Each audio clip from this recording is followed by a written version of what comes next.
ഇന്നത്തെ എൻ്റെ recipe Chinese potato stir fry ആണ്. കേൾക്കുമ്പോൾ പേര് വിദേശിയാണെങ്കിലും ഇത് നമ്മുടെ സ്വന്തം കൂർക്ക ഉലർത്തിയതാണ്. പരമ്പരാഗത രീതിയിൽ ഇത് എങ്ങനെയാണ് വെക്കുന്നതെന്ന് നോക്കാം. വെസ്റ്റേൺ നാടൻ റെസിപ്പിയിലേക്ക് എല്ലാവർക്കും സ്വാഗതം.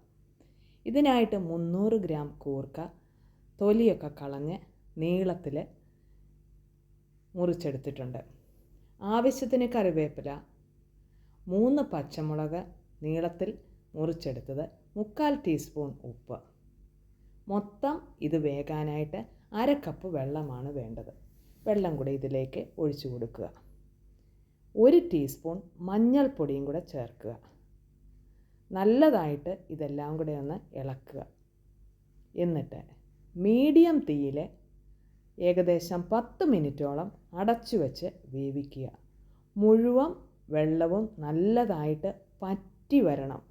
ഈ ഉപ്പും മഞ്ഞൾപ്പൊടിയും പച്ചമുളകിൻ്റെ രുചിയും കൂടെ ഈ കൂർക്കയിലേക്ക് മുഴുവനായിട്ട് അബ്സോർബ് ചെയ്ത് പറ്റി വന്നതിന് ശേഷം ഇത് ഉലത്തുകയാണ് ചെയ്യുന്നത്.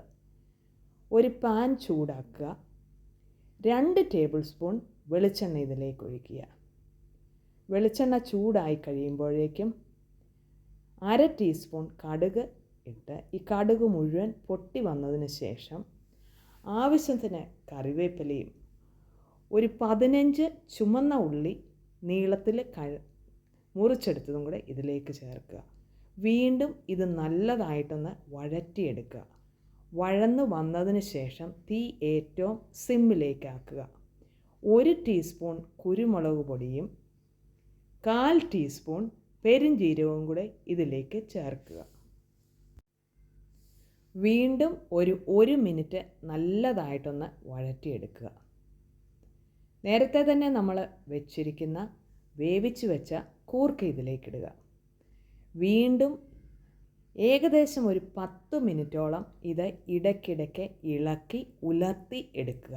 കുരുമുളകിൻ്റെ പൊടിയും ഈ പെരുംജീരകത്തിൻ്റെ പൊടിയും ഇത് നല്ലതായിട്ട് ഈ കൂർക്കയിലേക്ക് പിടിച്ചു വരണം.